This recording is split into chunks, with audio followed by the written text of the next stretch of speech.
En estos momentos está habiendo una discusión en las redes sociales en la que se está hablando de si nosotros nos encontramos en un estado de alarma o en un estado de excepción. Y a mí me gustaría que estos conceptos quedasen un poquito claros para que supiésemos cómo se restringen nuestros derechos, qué es necesario que se restrinjan y dónde están nuestras obligaciones para que sepamos todos a qué atenernos. Veréis, lo primero que hay que decir es que son circunstancias realmente extraordinarias.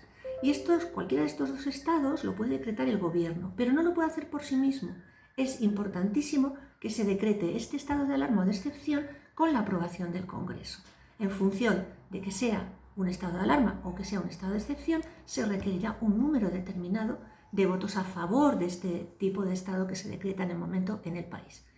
Como ahora nos encontramos en estos momentos en una situación de estado de alarma, creo que es importante que sepamos qué es lo que nos afecta.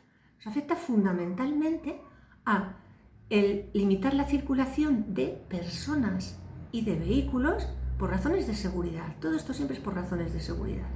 Se pueden requisar temporalmente determinados bienes, se pueden limitar y racionalizar servicios o consumos de artículos de primera necesidad y hay que explicar que los artículos de primera necesidad nosotros normalmente nos referimos a ellos como el agua, el pan, la leche, los huevos, etc. Pues no, artículos de primera necesidad en estas circunstancias pueden ser también mascarillas, guantes, material sanitario, material quirúrgico. Es decir, que hay que detectar cuál es la necesidad que tiene en este momento el ciudadano para poder dar satisfacción a que todo vaya en orden.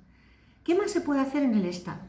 En este estado de alarma se tiene que obligar y se va a hacer el procurar, el garantizar el abastecimiento para la población y para estas necesidades que hemos visto ahora que son importantísimas para el buen desarrollo y que lleguemos a buen fin en este tema. Entonces, para eso se pueden adoptar todas las órdenes necesarias de decretar qué servicios son los mínimos, cuáles no son mínimos y qué centros de producción están o no afectados.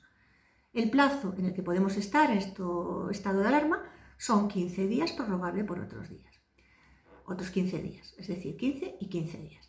Cuando nos encontramos en un estado de excepción, es un escaloncito más, subimos en un escalón más en el sistema de imposición para todos los ciudadanos. Mirad, para que se pueda adoptar un estado de excepción es fundamental que exista mayoría absoluta en el Parlamento. El Gobierno lo propone y el Parlamento tiene que aceptarlo por mayoría absoluta.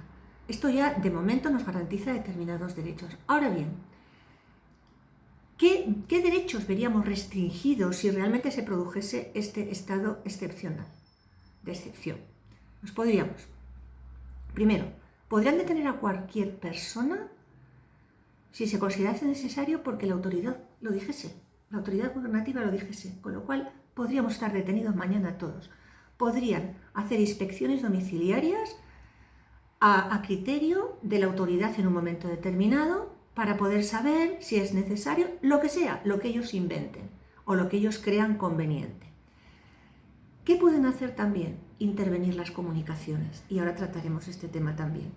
Si nos intervienen las comunicaciones, a día de hoy estamos todos intervenidos, pero esto ya sería mucho más importante porque la intervención podría ser postal, telefónica y telegráfica. Entonces ahí vemos que nuestros derechos sí que se van a ver bastante acortados también y bastante restringidos.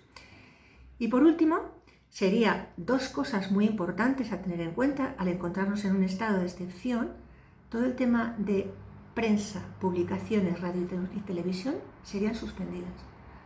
Entonces, esto es un dato importantísimo. Otra cuestión es cómo se haga o cómo se no haga y si se hace bien el estado de alarma, pero la realidad es que durante el estado de excepción sí que se suspenden normalmente estos servicios, ¿de acuerdo? Visto esto, yo creo que es importante que sepamos las diferencias que hay entre unos y otros y que el estado de excepción se puede adoptar por un periodo de 30 días y prorrogable otros 30 días, pero insisto que tiene que ser con mayoría absoluta de las Cortes. Y esto es la garantía que nosotros tenemos. ¿Dónde estamos o están muy preocupados los ciudadanos?